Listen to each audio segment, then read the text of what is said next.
तो रायपुर में रामलला सरकार से हिंदी खबर ने खास बातचीत की। इस दौरान उन्होंने क्या कुछ कहा, सुनिए। धर्म, जाति और राजनीति ये ऐसे विषय हैं जो भारत के हर घर में इसकी चर्चा होती है और कोई भी कुछ भी कहे लेकिन लोग कहीं ना कहीं इससे जुड़े हुए होते हैं। आज श्री रामलला सरकार जी का आगमन जो है वो छत्तीसगढ़ में हुआ है और पावन धरा पर आपका बहुत बहुत स्वागत है महाराज जी। धन्यवाद जी। मैंने 3 शब्द दोहराए थे कि धर्म, जाति और राजनीति, ये ऐसी चीजें हैं जो प्रत्येक घर में आज चर्चा का विषय बनी हुई है। न्यूज चैनलों के माध्यम से कह लीजिए, कथावाचकों के माध्यम से कह लीजिए, ये शब्द बार बार दोहराए जाते हैं लोग, लेकिन इनसे कुछ लोग भयभीत भी होते हैं कि आखिर क्यों इसमें फंसाया जा रहा है, ये शब्दों का माया जाल है, क्या कहेंगे? देखिए, जाति की बात अगर हम करें तो जाति तो सिर्फ मानव जाति है, मानव जाति के अलावा कोई जाति नहीं है। राजनीति की बात अगर हम करें तो जो राजनेता हैं, ये राजनेता कई बार अपने निजी स्वार्थ के लिए, कुर्सी को मजबूत करने के लिए लोगों को भरमा के रखते हैं, फंसा के रखते हैं, लेकिन ऐसा नहीं करना चाहिए और मानवता की सिर्फ बात करनी चाहिए। यहाँ जाति का कोई मैटर होना नहीं चाहिए। अगर जाति का विषय रखते हैं तो जाति सिर्फ मानव की जाति है।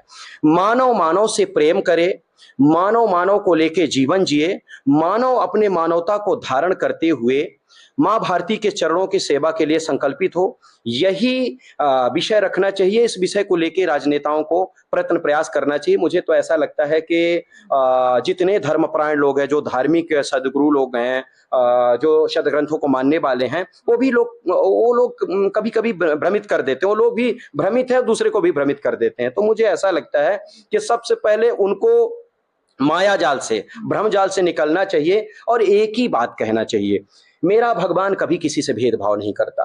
पावन श्री रामचरितमानस में देखिए, कवि कुल कमल दिवाकर गोस्वामी श्री तुलसीदास महाराज जी बहुत सुंदर मंत्र लिखते हैं। ईश्वर अंश जीव अविनाशी, चेतन अमल सहज सुख राशि, सृष्टि में जन्मा हुआ एक एक जीव मेरे राम का है।